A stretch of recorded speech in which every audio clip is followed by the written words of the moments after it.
கர்த்தருக்குள் பிரியமானவர்களே, கர்த்தருக்கு ஸ்தோத்திரம்.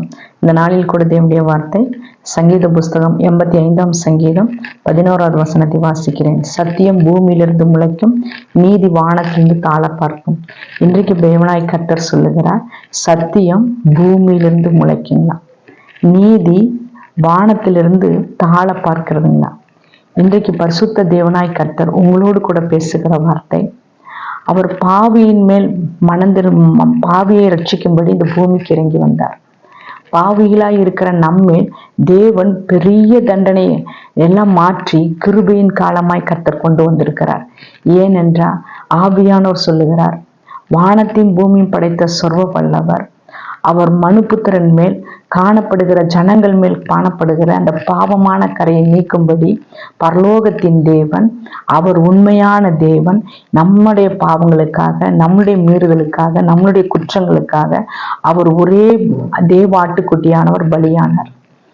ஏன்னா அவர் உண்மையுள்ள தேவன், அவர் பாவி என்று பேர் விட்டார். பார்த்தீங்கன்னா எல்லாரும் அற்புதம் வாங்கினவங்கள சிலுவையில் ஒப்பு கொடுங்கன்னு சொல்லும் பொழுது பரபாச விடுதலை செய்யுங்கன்னு சொன்னாங்க.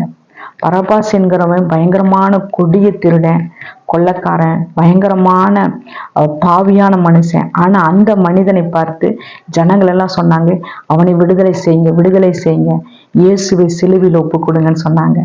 ஆனா தேவன் தண்டனைக்கு பதிலாக கிருபையாய் வந்தார். ஏன்னா கிருபை கொடுத்தா தான் நமக்கு ரட்சிப்பு கிடைக்கும். அந்த பாவம் என்கிற சாபம் என்கிற எல்லா காரியம் நீங்கும். நம்ம வாழ்க்கையில இருக்கிற பாவமான காரியம், சாபத்தின் காரியம், இன்னைக்கு சொல்லுவாங்க, முற்பிதாக்கள் சொல்லுவாங்க, நம்மளுடைய பாட்டன் தாத்தா பாட்டி எல்லாம் சொல்லுவாங்க, அந்த காலத்துல பாத்தீங்கன்னா சாபம் இருக்கும், ஒவ்வொரு குடும்பத்துல சாபம் வரும். அந்த சாபத்தையெல்லாம் நீக்கும்படி பரிசுத்தர் நமக்காக வெளிப்பட்டு இருக்கிறார். ஏன்னா ஒரு உண்மையா யாராவது சாபம் விட்டுட்டா உன் வீட்டு வாசப்படியிலே அந்த சாபம் படுத்துக்குவாங்க. ஆனா தேவனாய் கர்த்தர் ஒரு பிள்ளை மனம் திரும்பிட்டா தேவன் சொல்லுகிறார், அந்த சாபத்தை எல்லாம் நீக்கி போடுவாரா. அதே 7வது வசனம் சொல்றாரு, கர்த்தாவே உமது கிருபை எங்களுக்கு காண்பித்து உமது ரட்சிப்பை எங்களுக்கு அருள் செய்யும். அவர் சங்கீதக்காரன் சொல்லுகிறார், கிருபை எங்களுக்கு என்ன செய்யணும், காண்பிக்கணும், உங்க ரட்சிப்பை எங்களுக்கு அருள் செய்யணும். அதனாலதான் தேவனாய் கர்த்தர் சத்தியம் பூமியிலிருந்து முளைக்கும், நீதி வானத்திலிருந்து தாழ பார்க்கும்.